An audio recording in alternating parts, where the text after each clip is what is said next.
For several weeks, Houston commuters have tuned in to an unusual and highly personal campaign for a transplant. It included billboards and a website, which sparked news reports, even national television appearances. Well, joining me now from Houston, Texas, Todd Crumpets and his wife, Julie. I appreciate both of you being with us. 32-year-old Todd Crumpets, his liver riddled with cancer, pleaded along with his wife for an organ donation. We know that that's Todd's only chance to survive is to get the transplant, and we need a direct donation in order that to happen, which means anyone out there that knows of an unfortunate, tragic situation where someone is on life support and they are in a situation where they can donate the organs, we need the liver to go directly to Todd. The media and advertising campaign paid off quickly. A donor liver became available.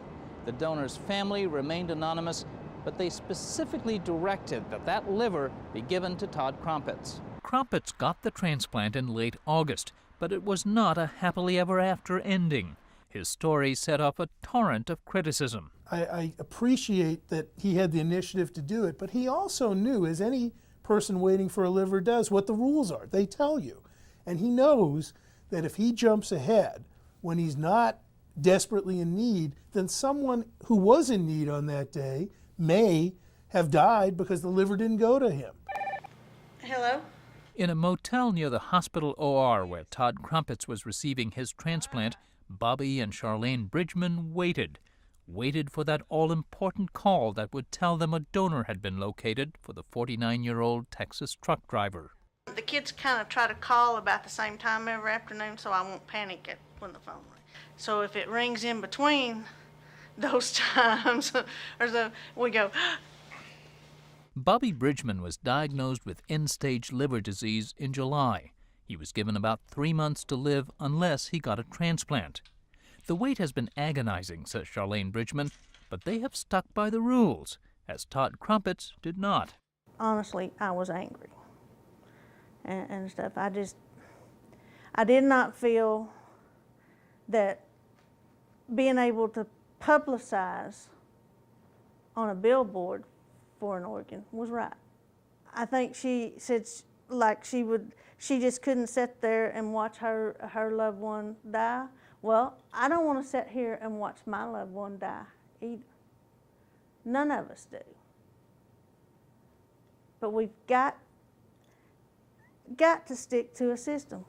The system is headquartered in Richmond, Virginia, at the United Network for Organ Sharing, or UNOS. Okay, this is coming from Louisiana.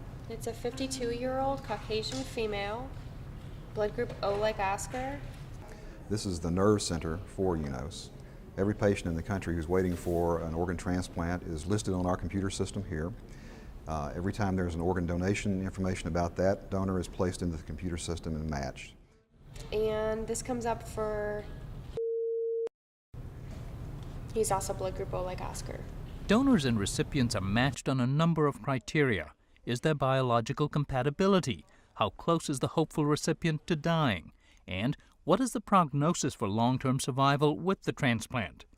In the 1980s, amid what appeared to be a rash of media appeals for transplants, Congress authorized UNOS in order to level the playing field for all transplant patients. The U.S. Congress made a decision in 1984 that organs should be allocated in this country based on medical criteria. And so in our policies, for example, we do not take into account a person's wealth, their social stature, their social worth, any of those things. Which does not mean that those things haven't mattered. America has a very libertarian view about these types of things. There's been queue jumping for a long time in transplantation. Governors of states, sports stars, in organizations or systems that allegedly had pledged themselves to following a queue. Usually an argument is made about a certain immediate need that justifies bypassing others. And to be honest, there are political issues, pressure, and economic that probably come to bear as well. Right, it's just been unbelievable. The last few days, the website alone has had almost 10,000 hits.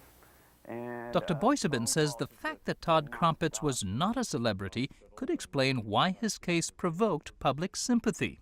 Maybe there's even a certain admiration for an individual or family who somehow finds a way to sort of game the system. And I think for that individual, for their family, if we were put in that position and one of our loved ones was desperately ill, I suspect that many of us might say, what can I do to really help my mother, my child? Most of us would do whatever it took, in other words. Absolutely. And as far as I can ascertain, no one has described this as being illegal. There may be no legal argument with Crumpets' free speech right to advertise, but some ethicists worry that cases like his will make the organ shortage worse. Even though new drugs can now stave off the need for transplant surgery for weeks, even months, 6,000 Americans die each year on the waiting list. Others simply don't get on the list because they lack insurance.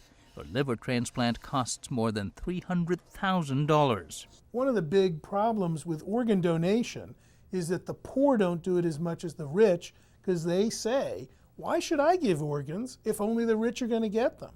So if people with means or media savvy or connections can jump out of line and sort of be seen as cheating and still get an organ, you may undercut, ironically, the kind of support you need to get organs. Crumpets was able to take advantage of regulations which permit so-called direct donations. These usually occur within families and in living donor situations, someone donating a kidney to a sibling, for example. Ethicist Kaplan wants to close what he calls a loophole. By saying you can't put conditions, you can't, for cadaver donations, direct them to particular people outside your family, I think that's what the policy should be, and I think that's what Congress should do.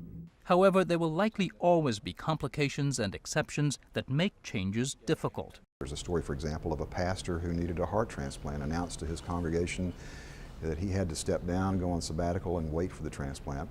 He wasn't soliciting anything, but that information then prompted someone in his congregation, when a terrible accident occurred, to donate their loved one's heart to him.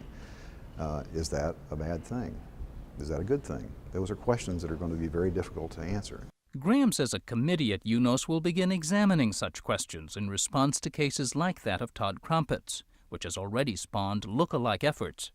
However, some experts predict that if media campaigns like these become too numerous, they'll become less effective because the public would lose interest. The Crumpets family has declined media interviews. Their website reports that Todd is recovering, but doctors say the prognosis is not great, judging from the severity of the liver cancer that made him a candidate for a transplant in the first place. For Religion and Ethics Newsweekly, this is Fred DeSam Lazaro in Houston.